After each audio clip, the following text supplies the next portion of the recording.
वर्णिवेश रमणीय दर्शनम मंदहासरुचिराननाम्बुजं पूजितं सुरु नरोत्तमैर्मुदा धर्मनंदन महं विचिन्तये। असतो मा षड्गमय तमसो मा ज्योतिर्गमय मृत्युर्मा अमृतं गमय। ओम शांति शांति शांति। આજની જ્ઞાન સભાની અંદર પધારનારા બધા જ ભગવદ્ ભક્તોને વેદાંતાચાર્ય, પુરાણ ઇતિહાસાચાર્ય અને ફિલોસોફી શાસ્ત્રી રાકેશભાઈના હેતપૂર્વક જય સ્વામિનારાયણ. ભક્તો, ભગવાન સ્વામિનારાયણ શિક્ષાપત્રી શ્લોક 86 અને 87 પોતાના તમામ આશ્રિતોને આજ્ઞા આપતા કહે છે કે રવેન્દ્રો ચોપરાગે જાયમાને અપરાહ ક્રિયા हित्वा शुचिभिः सर्वैः कार्यः कृष्ण मनोरजपः जातायामथ तन्मुक्तो कृत्वा स्नानं सचेलकं देयं दानं गृही जनैः सत्यान्यैश्वर्य ईश्वरः. અને સૂર્યનું અને ચંદ્રમાનું ગ્રહણ થયે સતે અમારા જે સર્વે સત્સંગી તેમણે બીજી સર્વે ક્રિયાઓ તત્કાલ ત્યાગ કરીને પવિત્ર થઈને શ્રી કૃષ્ણ ભગવાનના મંત્રનો જપ કરવો અને તે ગ્રહણ મુકાય રહ્યા પછી વસ્ત્ર સહિત સ્નાન કરીને જે અમારા ગ્રસ્ત સત્સંગી હોય તેમણે પોતાના સામર્થ્ય પ્રમાણે દાન કરવું અને જે ત્યાગી હોય તેમણે ભગવાનની પૂજા કરવી. આ પ્રમાણે ભગવાન સ્વામિનારાયણ પોતાના તમામ આશ્રિતોને ગ્રહણના પ્રારંભની અંદર સ્નાનાદિકથી પવિત્ર થઈ ગ્રહણના પ્રારંભથી લઈને એના મોક્ષ પર્યંત ભગવાનના મંત્રોનો જપ કરવાની આજ્ઞા કરે છે અને ગ્રહણ મુકાઈ ગયા બાદ પુનઃ સ્નાન કરવાની આજ્ઞા કરે છે અને ગૃહસ્થોને દાન કરવાની આજ્ઞા કરે છે અને ત્યાગીઓને ભગવાનની પૂજા કરવાની આજ્ઞા કરે છે. અને આ જ પ્રમાણેની આજ્ઞા જે છે એ બીજા આપ્ત પુરુષોએ પણ આપેલી છે. પુરશ્ચરણ ચંદ્રિકાની અંદર કહ્યું છે કે ચંદ્ર સૂર્યોપરાગે ચ સ્નાત્વા પ્રયતમાનશઃ સ્પર્શાદી મોક્ષ પર્યંતમ જપેન મંત્રમ જગતપતે. અર્થાત કે સૂર્ય કે ચંદ્રનું ગ્રહણ થાય ત્યારે સ્નાન કરવું, મનને એકાગ્ર કરી ગ્રહણનો સ્પર્શ થાય ત્યાંથી ગ્રહણ મુકાય ત્યાં સુધી જગતપતિ ભગવાનના મંત્રનો જપ કરવો જોઈએ. સત્સંગી જીવનની અંદર 5મા પ્રકરણના 19મા અધ્યાયની અંદર 90 થી લઈને 92મા શ્લોક પર્યંતની અંદર ભગવાન સ્વામિનારાયણ પોતે કહે છે કે સૂર્ય અને ચંદ્રમાનું ગ્રહણ થયે સતે શીત જલથી સ્નાન કરીને જપાદી કર્મો કરવા જોઈએ. જે પ્રથમ રાંધેલું અન્ન ઉપરાગ સમયે રહ્યું હોય તો તે અશુચિ હોઈને ત્યાજ્ય છે. જે તો અથાણું, દૂધ, દહીં, છાશ, ઘૃત અર્થાત ઘી, તેલ અને ઘીમાંથી બનાવેલું અન્ન હોય તે અને ગાગરમાં ભરેલું જલ જે છે એ સર્વેની ઉપર તલ અને દર્ભ મૂકવાથી ગ્રહણકૃત અપવિત્રપણું એને પ્રાપ્ત થતું નથી. કહેવાનું તાત્પર્ય એ કે ગ્રહણનો પ્રારંભ થાય એ પહેલા ઘરની અંદર તમે જે પણ કંઈક ખાદ્ય સામગ્રી બનાવીને રાખેલી હોય એને તત્કાલ ત્યાગ કરી દેવી. પરંતુ દૂધ છે, દહીં છે, ઘી છે, તેલ અને ઘીમાંથી બનાવેલી વસ્તુઓ છે, આ ઉપરાંત જલ છે, એ જલની ઉપર દર્ભ અથવા તો તલ જે છે એ મૂકી દેવા, જેથી કરીને ગ્રહણની અપવિત્રતા જે છે એ ખાદ્ય સામગ્રીઓની ઉપર પડતી નથી. કોઈને સંશય થાય કે ભાઈ દર્ભ અને તલની ઉપર ગ્રહણનો પડછાયો પડવા છતાં પણ એ અપવિત્ર કેમ થતા નથી. અર્થાત કે એની ઉપર ખાદ્ય સામગ્રીની ઉપર દર્ભ અને તલ જો મૂકવામાં આવે અને ગ્રહણનો પડછાયો એનો સ્પર્શ કરે છતાં પણ આ બધી વસ્તુઓ અપવિત્ર કેમ નથી થતી, તો એનું કારણ પણ શાસ્ત્રોની અંદર આપેલું છે. શ્રીમદ ભાગવતના તૃતીય સ્કંદની અંદર વરાહ ભગવાનનું ચરિત્ર આવે છે. હિરણાક્ષના વધ કર્યા બાદ વરાહ ભગવાન પોતાના શરીરને આમ ઝંઝોળે છે ત્યારે એમના શરીરની અંદરથી જે વાળો ધરાતલની ઉપર પડી જાય છે એ જ દર્ભના રૂપની અંદર પરિણિત થઈ જાય છે. અને ભવિષ્ય પુરાણની અંદર સ્પષ્ટ રૂપે લખેલું છે કે તલની ઉત્પત્તિ છે એ ભગવાન શ્રીમદ નારાયણના શરીરમાંથી થયેલી છે. મહાભારતની અંદર આદિ પર્વની અંદર પણ ભગવાન વેદવ્યાસજીએ કહેલું છે કે જે દર્ભ જે છે એ દર્ભ અમૃતથી સિંચાયેલા છે. અર્થાત કે ગરુડજી જ્યારે સ્વર્ગમાંથી અમૃત લઈને આવે છે ત્યારે સર્વપ્રથમ એ અમૃત જે છે એ દર્ભની ઉપર પડે છે અને એને લઈને દર્ભ જે છે એ અમૃતથી સિંચિત થઈ ગયા હોય છે. આમ ભગવાન શ્રીમદ નારાયણના શ્રી અંગમાંથી દર્ભનું પ્રાગટ્ય છે તથા દર્ભ જે છે એ અમૃતથી સિંચાયેલા છે અને તલની ઉત્પત્તિ ભગવાન શ્રીમદ નારાયણના શ્રી અંગમાંથી થયેલી હોવાથી ગ્રહણ દરમિયાન ખાદ્ય સામગ્રીની ઉપર જો દર્ભ અને તલ મૂકી દેવામાં આવે તો એને ગ્રહણની અશુચિતા જે છે એ સ્પર્શ નથી કરી શકતી. માટે ગ્રહણનો પ્રારંભ થાય એ પહેલા ઘરની અંદર ખાદ્ય સામગ્રીઓની ઉપર દર્ભ અને તલ જે છે એ મૂકી દેવા. ભગવાન સ્વામિનારાયણ સત્સંગી જીવનના 5મા પ્રકરણના 19મા અધ્યાયની અંદર પોતાના તમામ આશ્રિતોને કહે છે કે સૂર્યગ્રહણમાં ગ્રહણ પ્રહર પહેલા 4 પ્રહર પર્યંત એટલે કે 12 કલાક પર્યંત બાળ, વૃદ્ધ અને રોગી થકી બીજા જે સશક્ત મનુષ્ય છે તેમણે અન્ન ગ્રહણ કરવું નહીં. ચંદ્રગ્રહણમાં તો ગ્રહણ પ્રહર પહેલા 3 પ્રહર પર્યંત એટલે કે 9 કલાક પર્યંત અન્ન ગ્રહણ કરવું નહીં. કહેવાનું તાત્પર્ય એ છે કે કદાચ ચંદ્રગ્રહણ થાય તો ચંદ્રગ્રહણનો સ્પર્શ જે સમયથી થવાનો છે ત્યાંથી પૂર્વેના 9 કલાક પહેલા સશક્ત મનુષ્યોએ અન્નનો ત્યાગ કરી દેવાનો છે. અને સૂર્યગ્રહણ થવાનું હોય તો સૂર્યગ્રહણનો જ્યારે સ્પર્શ થવાનો હોય ત્યાંથી પહેલા એટલે 12 કલાક પૂર્વે અન્નનો ત્યાગ કરી દેવાનો છે. પરંતુ આ આજ્ઞા જે છે એ વૃદ્ધ છે, બાળક છે અને રોગીની ઉપર લાગુ પડતી નથી. એ ખાસ ધ્યાન રાખવાનું છે. તો રોગીની ઉપર, વૃદ્ધની ઉપર અને બાળકની ઉપર કઈ આજ્ઞા લાગુ પડે છે? તો સત્સંગી જીવનની અંદર 5મા પ્રકરણના 19મા અધ્યાયના 77મા શ્લોકની અંદર ભગવાન સ્વામિનારાયણ કહે છે કે સૂર્ય સોમના ગ્રહણ થકી પૂર્વવર્તી 1 પ્રહર બાળ, વૃદ્ધ અને રોગીએ પણ ભોજનાદિકમાં વર્જનીયતા છે. અર્થાત કે સૂર્ય અને ચંદ્રનું ગ્રહણ જ્યારે થાય, જ્યારે રાહુનો સ્પર્શ જે સમયથી થાય તેની પૂર્વેના 3 કલાક પહેલા બાળક હોય, વૃદ્ધ હોય કે રોગી હોય તેણે અન્નનો ત્યાગ કરી દેવાનો છે. ગ્રહણના સ્પર્શ પહેલા 3 કલાક પૂર્વે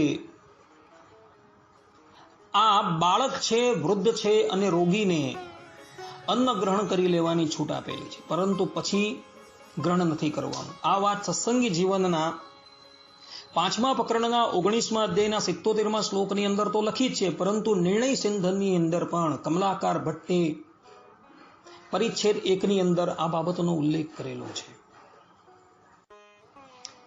ભગવાન સ્વામિનારાયણ સત્સંગી જીવનના 5મા પ્રકરણના 19મા અધ્યાયના 78મા શ્લોકની અંદર કહે છે કે જે તો અજ્ઞાનથી સૂર્ય ચંદ્ર ગ્રહણ પ્રહરમાં જમે છે તે નરાધમ પ્રાજાપત્ય વ્રતથી શુદ્ધ થાય છે. જે તો વેદ કાળમાં ઉપરાગ પ્રહર પહેલા 3 પ્રહર કે 4 પ્રહરમાં જમે છે તે તો 3 દિવસ ઉપવાસ કરવાથી શુદ્ધ થાય છે. કહેવાનું તાત્પર્ય ભગવાનનું એવું છે કે જે પણ કોઈક વ્યક્તિ ગ્રહણનો આરંભ થયો હોય ત્યાંથી લઈને મોક્ષ પર્યંતની વચ્ચે જો અન્ન કે જલ ગ્રહણ કરે ને તો એ વ્યક્તિએ એના પ્રાયશ્ચિત રૂપે પ્રાજાપત્ય વ્રત કરવાનું છે. અને જે વ્યક્તિ સૂર્ય કે ચંદ્રના ગ્રહણનો જે વેદ આવે એ વેદની અંદર જો અન્ન ગ્રહણ કરે ને તો એને 3 દિવસનો ઉપવાસ કરવાનો છે. એટલે સૂર્ય ગ્રહણથી પૂર્વે 12 કલાક અને ચંદ્ર ગ્રહણથી પૂર્વે 9 કલાક પર્યંતની અંદર જે પણ કોઈક વ્યક્તિ અન્ન ગ્રહણ કરે છે એને એના પ્રાયશ્ચિત રૂપે 3 દિવસ ઉપવાસ કરવાનો છે. સૂર્ય અને ચંદ્ર ગ્રહણનો સ્પર્શ થાય એનાથી 3 કલાક પહેલા જલપાન કરી લેવાનું છે, પછી જલપાન કરવાનું નથી. અને જે વ્યક્તિ બાળક છે, વૃદ્ધ છે અને રોગી છે તેણે સૂર્ય ચંદ્ર ગ્રહણના સ્પર્શ પહેલા 1 કલાક પહેલા જલપાન કરી લેવાનું છે, પછી જલપાન કરવાનું નથી. આ પ્રમાણે શાસ્ત્રોકારોની આજ્ઞા છે. અને આ જ બાબતનું સમર્થન જે છે એ નિર્ણય સિંધુની અંદર પણ કમલાકાર ભટ્ટે કરેલું છે. અર્થાત ભગવાન સ્વામિનારાયણે જે પ્રમાણે અહીં સત્સંગ જીવનમાં કહેલું છે તે જ પ્રમાણે નિર્ણય સિંધુની અંદર પણ આ વાત લખેલી છે. ભગવાન સ્વામિનારાયણ સત્સંગી જીવનના 5મા પ્રકરણના 19મા અધ્યાયના 82મા શ્લોકની અંદર અને નિર્ણય સિંધુની અંદર કમલાકાર ભટ્ટ જે છે પોતે કહે છે કે ગ્રહણ સૂતકમાં ચંદ્રનો કે સૂર્યનો ગ્રહણ થકી મોક્ષ થતા જે સ્નાન ન કરે તે પુરુષ ફરી બીજા ગ્રહણ આવે ત્યાં સુધી સૂતકી રહે. માટે અવશ્ય ગ્રહણને અંતે સ્નાન કરવું. મુક્તો યસ્તુ ન કુર્વીત સ્નાનમ ગ્રહણ સૂતકે સસૂતકી ભવેત તાવત યાવત સ્યાદ અપરો ગ્રહ. કહેવાનું તાત્પર્ય એ છે કે ગ્રહણ પૂર્ણ થયા બાદ વસ્ત્ર સહિત તમારે સ્નાન કરવાનું છે. જે વ્યક્તિ ગ્રહણનો મોક્ષ થયા બાદ સ્નાન નથી કરતો એ વ્યક્તિ બીજા ગ્રહણ પર્યંત સૂતકી રહે છે. એને ધર્મ કર્મ કરવાનો કોઈ અધિકાર પ્રાપ્ત થતો નથી. કારણ કે સૂતકની અંદર જે પ્રમાણે આપણે ધર્મ કર્મોને વિરામ આપી દઈએ છીએ તે જ પ્રમાણે ગ્રહણ પછી સ્નાન ન કરનારા વ્યક્તિએ પણ કોઈ પણ ધર્મ કર્મ કરવાના હોતા નથી. ને આવો વ્યક્તિ અર્થાત કે ગ્રહણ પછી સ્નાન ન કરનારો વ્યક્તિ જે પણ કંઈક ધર્મ કર્મ કરે છે એ ધર્મ કર્મનું એને કોઈ ફલ પ્રાપ્ત થતું નથી. સત્સંગી જીવનના 5મા પ્રકરણના 19મા અધ્યાયના 83 થી 84મા શ્લોકની અંદર તથા નિર્ણય સિંધુની અંદર કમલાકાર ભટ્ટ જે છે પોતે કહે છે કે ગ્રહણ પછી અને ગ્રહણ પૂર્વે સ્નાનમાં ઉષ્ણ જલની અપેક્ષાએ શીત જલ શ્રેષ્ઠ છે. બીજાએ આણેલા જલની અપેક્ષાએ પોતે આણેલું જલ શ્રેષ્ઠ છે. કૂપાદિક થકી કાઢેલા જલની અપેક્ષાએ ભૂમિસ્થ તળાવમાં રહેલું જલ શ્રેષ્ઠ છે. તે ભૂમિસ્થ જલની અપેક્ષાએ ગીરી નિર્ઝરણનું જલ શ્રેષ્ઠ છે. તેની અપેક્ષાએ મહાસરોવરનું જલ શ્રેષ્ઠ છે. તેની અપેક્ષાએ સાધારણ નદીનું જલ શ્રેષ્ઠ છે. તેની અપેક્ષાએ મહાનદીનું જલ શ્રેષ્ઠ છે. અને તે થકી પણ સમુદ્રનું જલ શ્રેષ્ઠ છે. કહેવાનું તાત્પર્ય એ છે કે ગ્રહણના સમયે પવિત્ર નદી જે છે અથવા તો સમુદ્ર છે એ સમુદ્રમાં જઈને સ્નાન કરવું, જેથી કરીને તમને અધિક પુણ્યની પ્રાપ્તિ થાય. કોઈ ગામની અંદર કે કોઈ શહેરની અંદર નદી કે સમુદ્ર નથી તો એણે ઘરની અંદર પાત્રની અંદર ગંગાદિક નદીનું આવાહન કરી દેવું અને પછી સ્નાન કરી લેવું, તો પણ એ વ્યક્તિ જે છે એ મહદ ફલની પ્રાપ્તિ જે છે એ કરી શકે છે. આ પ્રમાણે ભગવાન સ્વામિનારાયણ જે છે એ સત્સંગી જીવનની અંદર તથા કમલાકાર ભટ્ટ જે છે નિર્ણય સિંધુની અંદર કહે છે. ભગવાન સ્વામિનારાયણ સત્સંગી જીવન પ્રકરણ 5 19મા અધ્યાયના 91 થી 93મા શ્લોકની અંદર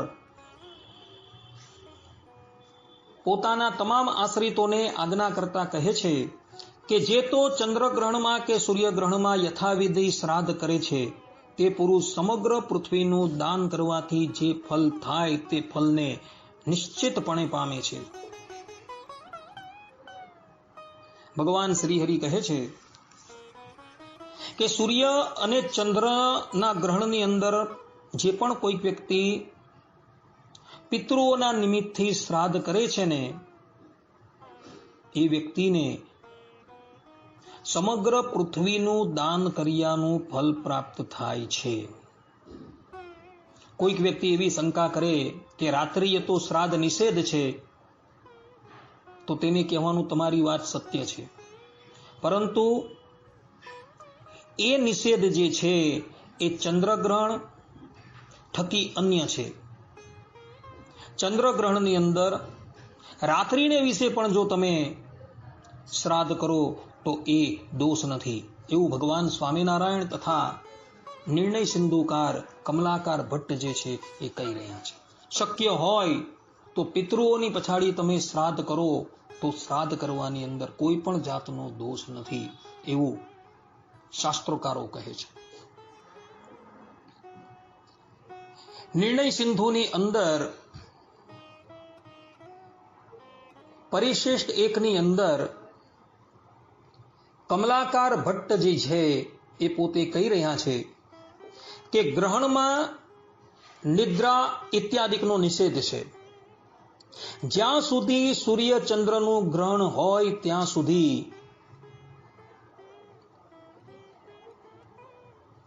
જાગ્રત રહેવું, પરંતુ સૂવું નહીં. ગ્રહણ મુક્ત થયા બાદ સ્નાન કરી ભોજન કરવું. સૂવાથી રોગ થાય છે.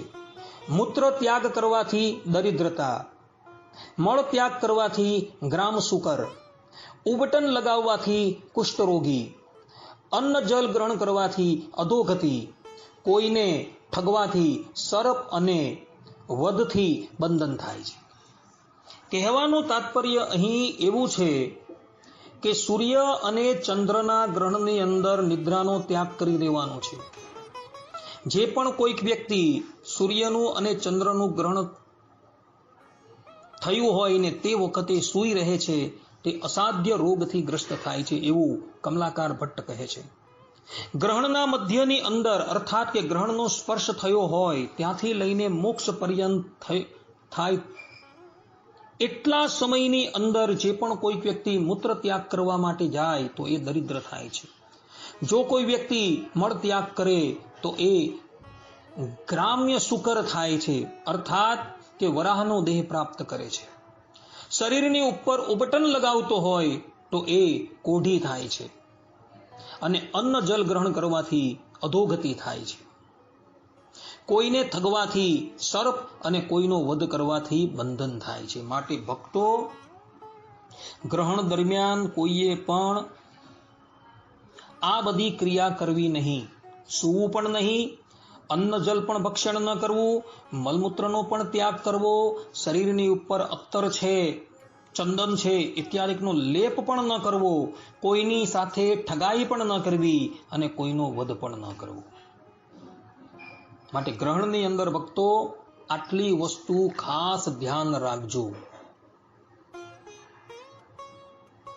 નિર્ણય સિંધુકાર પરિચ્છેદ 1 ની અંદર કહે છે, સ્નાન, દાન, તપ અને શ્રાદ્ધ રાહુના દર્શનમાં અનંત થાય છે. અર્થાત કે સ્નાન, દાન, તપ અને શ્રાદ્ધ ગ્રહણમાં કરવાથી અનંત ફલ પ્રદાન કરનારા થાય છે. સ્નાનમ દાનમ તપ શ્રાદ્ધમ અનંતમ રાહુ દર્શને. અને આ જ વાત ભવિષ્ય પુરાણની અંદર બ્રાહ્મખંડ અધ્યાય 189 ની અંદર પણ લખેલી છે, તથા ભવિષ્ય પુરાણની અંદર મધ્યખંડ અધ્યાય 7 ની અંદર પણ લખેલી છે. માટે જે પણ કોઈક વ્યક્તિ ગ્રહણ પછી સ્નાન કરે છે, દાન કરે છે, ગ્રહણ દરમિયાન અન્ન જલ ગ્રહણ કરતો નથી અને શ્રાદ્ધ કરે છે, એનું અનંત ફલ પ્રાપ્ત થાય છે એવું નિર્ણય સિંધુની અંદર કમલાકાર ભટ્ટ કહે છે તથા ભગવાન વેદવ્યાસજી જે છે એ ભવિષ્ય પુરાણની અંદર કહે છે. માટે ગ્રહણ મુકાયા પછી સ્નાન પણ કરજો અને દાન પણ કરજો. ગ્રહણની અંદર પાત્ર અપાત્રનો વિવેક રાખવાનો નથી. ગ્રહણ પૂર્ણ થયા બાદ બધા જ બ્રાહ્મણો જે છે એ વ્યાસ કહેવામાં આવે છે. કોઈ પણ બ્રાહ્મણને તમે દાન આપો તો એ દાન જે છે એ અનંત ફલ આપનારું થાય છે. કોઈ પણ જલથી તમે સ્નાન કરો તો એ જલથી સ્નાન કરેલું એ ગંગાજળ દ્વારા સ્નાન કરેલું થાય છે. નદીમાં સ્નાન કરો, સમુદ્રમાં સ્નાન કરો, સરોવરમાં સ્નાન કરો કે ઘરે સ્નાન કરો, ગ્રહણના સમયનું જલ જે છે એ ગંગાજલ સમાન છે એવું શાસ્ત્રકાર કહી રહ્યા છે. મનુષ્ય શરીર ધારણ કરીને આવેલા ભગવાન શ્રી કૃષ્ણ તથા ભગવાન સ્વામિનારાયણે પણ પોતાના અવતાર કાળ દરમિયાન ગ્રહણના ધર્મ પાડેલા હતા. શ્રીમદ ભાગવતના 10મ સ્કંદના 82મા અધ્યાયની અંદર ભગવાન શ્રી કૃષ્ણનું ચરિત્ર આવે છે. એની અંદર જ્યારે સૂર્યગ્રહણ થવાનું હતું ત્યારે ભગવાન શ્રી કૃષ્ણ કુરુક્ષેત્ર ગયા હતા. બધા જ યાદવો એ વખતે ભગવાન શ્રી કૃષ્ણની સાથે હતા, કારણ કે સૂર્યગ્રહણ માટે કુરુક્ષેત્ર જે છે એ સર્વોત્તમ બતાવેલું છે અને ચંદ્રગ્રહણ માટે કાશી એ સર્વોત્તમ બતાવેલું છે. તો ગ્રહણ થવાનું હતું ત્યારે ભગવાન શ્રી કૃષ્ણ પોતાના સમસ્ત પરિવાર સાથે કુરુક્ષેત્ર પધારેલા હતા.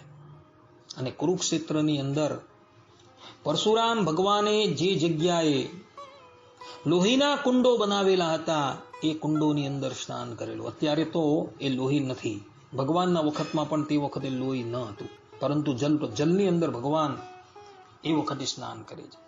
ભગવાન સ્વામિનારાયણના જીવનની અંદર પણ એક પ્રસંગ આવે છે. એક વખત ભગવાન સ્વામિનારાયણ ભાવનગરની પાસે લોયા ગામની અંદર વિરાજમાન હતા અને તે વખતે ચંદ્રગ્રહણ થયું હતું. તો ભગવાન સ્વામિનારાયણ ગ્રહણની પૂર્વે પણ સ્નાન કરે છે, ગ્રહણ પૂર્ણ થયા બાદ પણ સ્નાન કરે છે, પૂજા કરે છે અને બ્રાહ્મણોને દાન આપે છે. આ વાત કીર્તન સાર સંગ્રહ ભાગ 1 પુષ્ટ 299 પર લોયા ગામની લીલાના પદોની અંદર જોવા મળે છે. માટે ભક્તો, ગ્રહણ પૂર્ણ થયા બાદ સ્નાન કરજો અને દાન કરજો, કારણ કે એ વખતે કરેલું દાન જે છે એ અનંત ફલ આપનારું છે. મહાભારતની અંદર વૈષ્ણવ ધર્મ અધ્યાય 92 પુષ્ટ 6372 થી 6275 પર્યંતની અંદર ભગવાન શ્રી કૃષ્ણ જે છે એ ગ્રહણ બાબતની અંદર બહુ સુંદર વાત કરે છે. ભગવાન શ્રી કૃષ્ણની આ વાત જે છે એ હૃદયમાં ધારણ કરવા યોગ્ય છે. ભગવાન શ્રી કૃષ્ણ કહે છે કે વિષુવ યોગમાં સૂર્ય ગ્રહણ અને ચંદ્ર ગ્રહણના સમયે વ્યતિપાત યોગમાં તથા ઉત્તરાયણ અથવા તો દક્ષિણાયન આરંભ થવાને દિવસે જે દાન આપવામાં આવે છે તે અક્ષય ફલ આપનારું થાય છે. અહીં ગ્રહણની પણ ભગવાને વાત કરેલી છે. કહેવાનું તાત્પર્ય એ કે આ જે પુણ્યકાળ બતાવેલા છે એ પુણ્યકાળની અંદર જો દાન કરવામાં આવે ને તો એ દાન અક્ષય ફલ આપનારું થાય છે. એમાં સૂર્યગ્રહણ અને ચંદ્રગ્રહણની પણ ભગવાને વાત કરી. માટે ભક્તો, ગ્રહણ પૂર્ણ થયા બાદ સ્નાન પણ કરજો અને દાન પણ કરજો, કારણ કે સ્નાન અને દાન કરવાથી અક્ષય ફલની પ્રાપ્તિ થાય છે. ભગવાન શ્રી કૃષ્ણ અગાડી કહે છે કે આકાશમાં જ્યારે ચંદ્રગ્રહણ થતું હોય તે સમયે જે મારી એટલે કે શ્રી કૃષ્ણની અથવા ભગવાન શંકરની પૂજા કરતા થકા મારી અથવા શંકરની આગળ ગાયત્રીનો જપ કરે છે તથા ભક્તિ સાથે શંખ, તુર્ય, ઝાંઝ અને ઘંટ વગાડી તેની ધ્વનિ કરે છે, તેનું પુણ્ય ફળ મારી પાસેથી સાંભળો.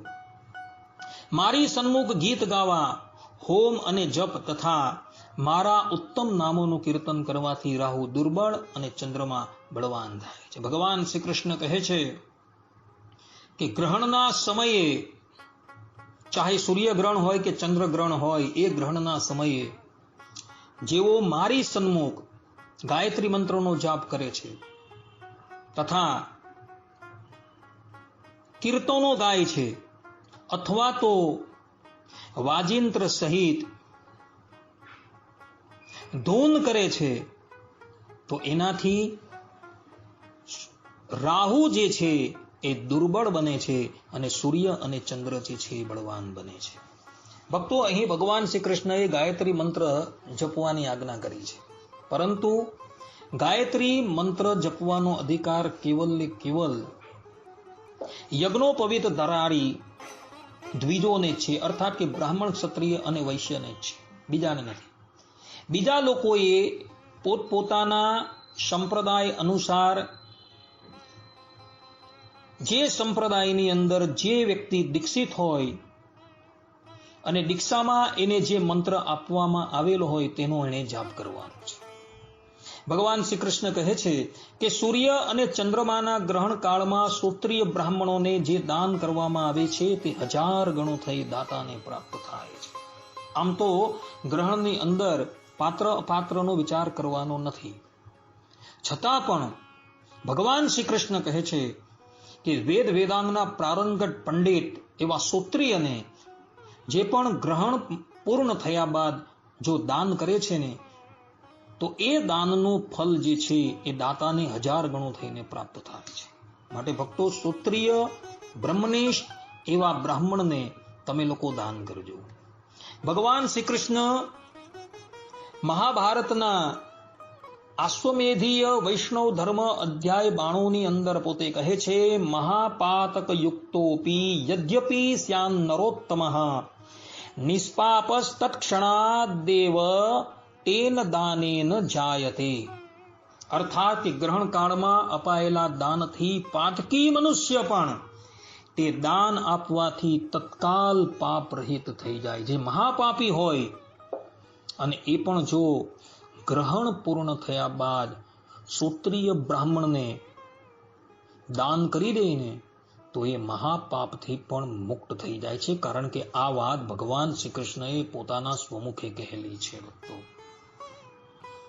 અને એવો વ્યક્તિ જે છે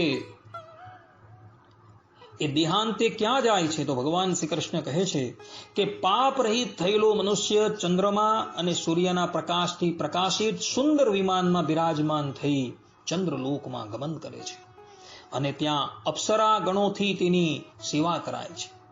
જ્યાં સુધી આકાશમાં ચંદ્રમાની સાથે તારા ઉપસ્થિત રહે છે ત્યાં સુધી તે ચંદ્રલોકમાં સસન્માન સાથે નિવાસ કરે છે અને તે પછી સમયાનુસાર ત્યાંથી પુનઃ મનુષ્ય લોકમાં આવી વેદ વેદાંગનો વિદ્વાન અને ધનપતિ બ્રાહ્મણ થાય છે. અર્થાત કે ગ્રહણ પછી કોઈ પણ વ્યક્તિ ભલે એ પાપી હોય અને કોઈ પણ વસ્તુનું દાન ક્ષત્રિય બ્રાહ્મણને કરે ને, તો એ દેહ મુકાયા બાદ સૂર્ય અને ચંદ્રના પ્રકાશથી પ્રકાશિત સુંદર વિમાનમાં બિરાજમાન થઈ ચંદ્રલોકની અંદર જાય છે અને ત્યાં કેટલાય વર્ષો પર્યંત ભોગ ભોગવે છે અને અંતે ધરાતલ પર આવે છે અને કોઈ બ્રાહ્મણને ત્યાં એનો જન્મ થાય છે અને એ વેદ વેદાંગનો પ્રારંગત વિદ્વાન બને છે અને ધનપતિ બને છે. આ પ્રમાણે આ ભગવાન શ્રી કૃષ્ણએ કહેલું છે. હવે ભગવાન શ્રી કૃષ્ણ જે આ વૈષ્ણવ ધર્મની અંદર જે વાત કહી રહ્યા છે એ ખાસ તમે સાંભળજો. ભગવાન શ્રી કૃષ્ણ કહે છે, જે મનુષ્ય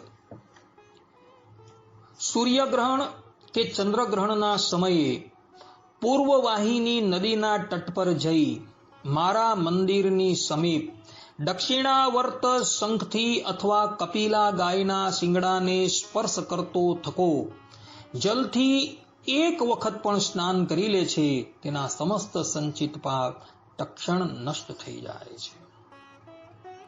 કહેવાનું તાત્પર્ય ભગવાનનું એવું છે કે ગ્રહણ પૂર્ણ થયા બાદ કોઈક પવિત્ર નદી, અને એ પણ પૂર્વવાહિની નદી, એના તટ પર જઈ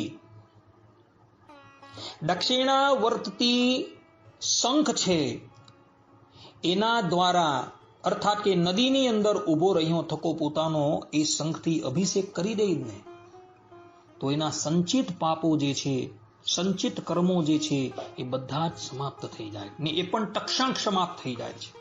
આવું ભગવાન શ્રી કૃષ્ણ જે છે મહાભારતના અશ્વમેધીય વૈષ્ણવ ધર્મ અધ્યાય 92 ની અંદર કહી રહ્યા છે. શંખ નથી તો કપિલા ગાય છે, એ કપિલા ગાયના શિંગડાનો સ્પર્શ કરી જો એ વ્યક્તિએ નદીમાં જઈને સ્નાન કરી દઈને, તો પણ એના તક્ષણ બધા જ પાપો જે છે એ બળીને ભસ્મ થઈ જાય છે. માટે ભક્તો, ગ્રહણ પૂર્ણ થયા બાદ પૂર્વવાહિની નદીમાં જઈને દક્ષિણાવર્તી શંખથી પોતાનો અભિષેક અવશ્ય કરવો, જેથી કરીને તમારા બધા જ પાપો જે છે એ તત્કાલ સમાપ્ત થઈ જશે. આ વાત ભગવાન શ્રી કૃષ્ણએ પોતાના સ્વમુખે અર્જુનજીને મહાભારતના અશ્વમેધીય પર્વ વૈષ્ણવ ધર્મ અધ્યાય 92 માં કહેલી છે. જે લોકોને આ બાબતમાં સંશય હોય એને ગોરખપુર ગીતા પ્રેસમાંથી પ્રકાશિત થયેલું મહાભારતનું પુસ્તક જોઈ લેવું. એના પુષ્ટ 6372 થી 6275 પર્યંત આ વાત લખાયેલી છે. આ પ્રમાણે ગ્રહણની ક્રિયાઓ જે છે એ શાસ્ત્રોકારોએ નક્કી કરેલી છે. ગ્રહણની કથા જે છે એ પણ હું સંક્ષિપ્તમાં કહી દઉં. દેવો અને દાનવો જ્યારે સમુદ્ર મંથન કરતા હતા, ત્યારે સમુદ્ર મંથન કરતા એમાંથી અમૃતનું પ્રાગટ્ય થાય છે. અમૃતો દાનવો જે છે એ લઈને પલાયન થાય છે, અને ભગવાન શ્રીમદ નારાયણ મોહિની રૂપ ધારણ કરીને એ દાનવો પાસેથી અમૃત જે છે એ યુક્તિએ કરીને લઈ લે છે અને દેવતાઓને પીવડાવે છે. આ પ્રમાણે ભગવાન શ્રીમદ નારાયણ સ્ત્રીનું રૂપ ધારણ કરીને જ્યારે દેવતાઓને અમૃત પીવડાવતા હોય છે, તે વખતે રાહુ નામનો દૈત્ય જે છે એ સૂર્ય અને ચંદ્રની વચ્ચે દેવતાનું રૂપ લઈને બેસી જાય છે, અને ભગવાન શ્રીમદ નારાયણ જ્યાં અમૃત પાન કરાવતા થકા એની પાસે આવે છે અને એના મુખની અંદર પણ અમૃત નાખે છે. તે વખતે સૂર્ય અને ચંદ્ર જે છે એ રાહુનો ભેદ જે છે એ સ્પષ્ટ કરી દે છે, જેથી શ્રીમદ નારાયણ સુદર્શન ચક્રથી એ રાહુ દૈત્યનું મસ્તક જે છે કાપી નાખે છે. પરંતુ અમૃત પાન કરેલું હોવાથી રાહુ દૈત્યનું મસ્તક જે છે એ અજરમર થઈ જાય છે. અને પછી એ પોતાના વેરને સ્મરણ કરી સૂર્ય અને ચંદ્રને ઘડવા માટે જાય છે.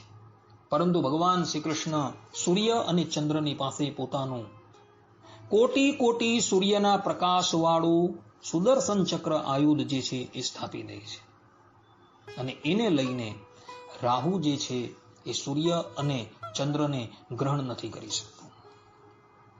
દર અમાસ અને દર પૂનમને દિવસે રાહુ એ પોતાના પ્રાચીન વેરનો બદલો લેવા માટે સૂર્ય અને ચંદ્રને ગ્રહણ કરવા માટે તૈયાર થાય છે.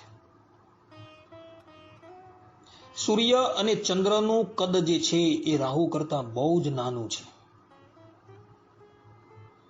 પરંતુ ભગવાન શ્રીમદ નારાયણે પોતાનું સુદર્શન ચક્ર સૂર્ય અને ચંદ્રની પાસે સ્થાપી દીધેલું હોવાથી રાહુ જે છે એ સૂર્ય અને ચંદ્રને ગળવાને બદલે સુદર્શન ચક્રનો તાપ સહન ન કરવાથી દૂરથી જ પલાયન થઈ જાય છે. આ વાત છે ને ભક્તો, શ્રીમદ ભાગવતના અષ્ટમ સ્કંદના 9મા અધ્યાયના તથા શ્રીમદ ભાગવતના પંચમ સ્કંદના 24મા અધ્યાયના 2 અને 3 શ્લોકની અંદર લખેલી છે. આ પ્રમાણે સૂર્ય અને ચંદ્ર ગ્રહણની કથા જે છે એ શાસ્ત્રોમાં આપેલી છે. માટે બધા જ ભક્તો આ ગ્રહણના ધર્મ નિયમ જે છે એ યથાર્થપણે પાળજો તો ભગવાન શ્રી હરિ તમારા પર અત્યંત પ્રસન્ન રહેશે. હવે ભાદરવા સુધી પૂર્ણિમાના દિવસે આવતા ખગ્રાસ ચંદ્રગ્રહણની વાત કરીએ તો ભાદરવા સુધી પૂર્ણિમાના દિવસે તારીખ 7/9/2025 રવિવારના દિવસે ખગ્રાસ સૂર્યગ્રહણ આવી રહ્યું છે.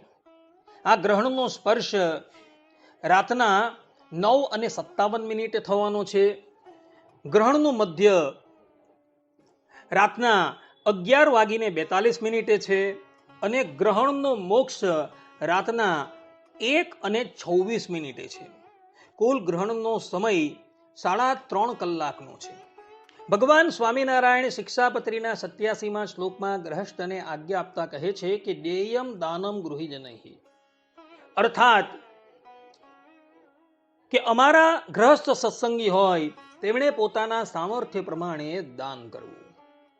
દાનનો સંકલ્પ ગ્રહણ જ્યારે ચાલતું હોય તેના મધ્યમાં કરવાનો છે.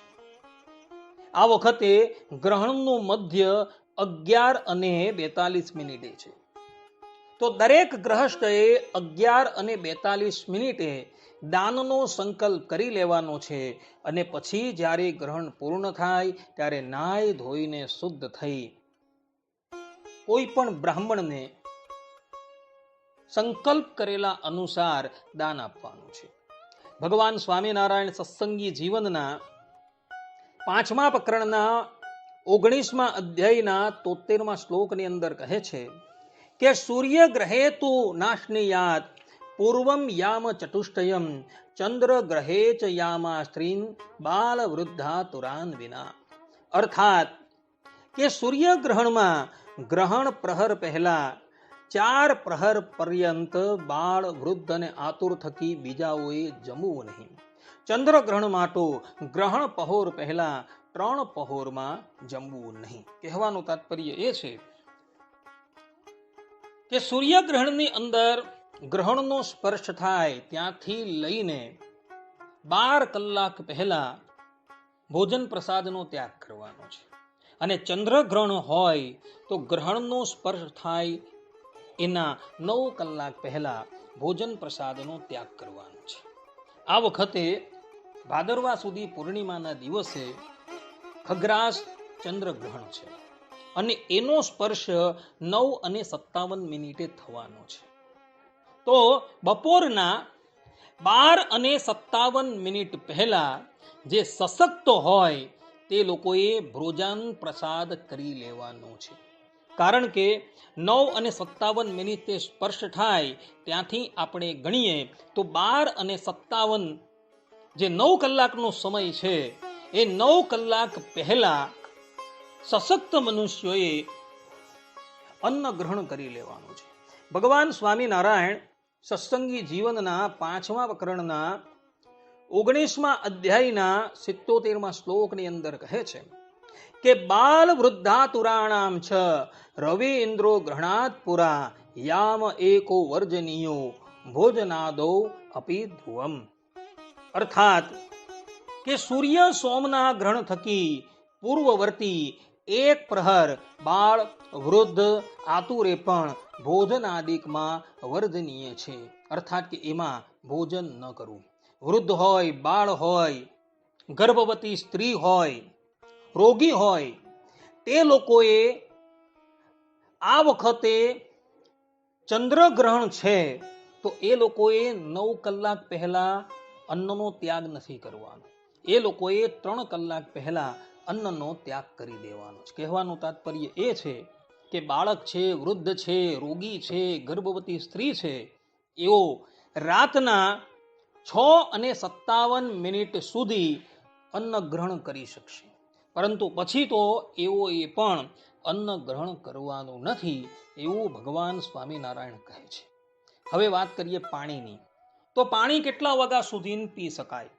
તો જે સશક્ત મનુષ્ય છે એઓ રાતના 6:57 સુધી જલપાન કરી શકશે અને જે અશક્ત છે, બાળક છે, રોગી છે, ગર્ભવતી સ્ત્રી છે, એ બધા ગ્રહણનો સ્પર્શ થાય એના 1 કલાક પૂર્વે જળનો ત્યાગ કરી દે. એટલે એ લોકો રાતના 8:57 પહેલા જલપાન કરી લે.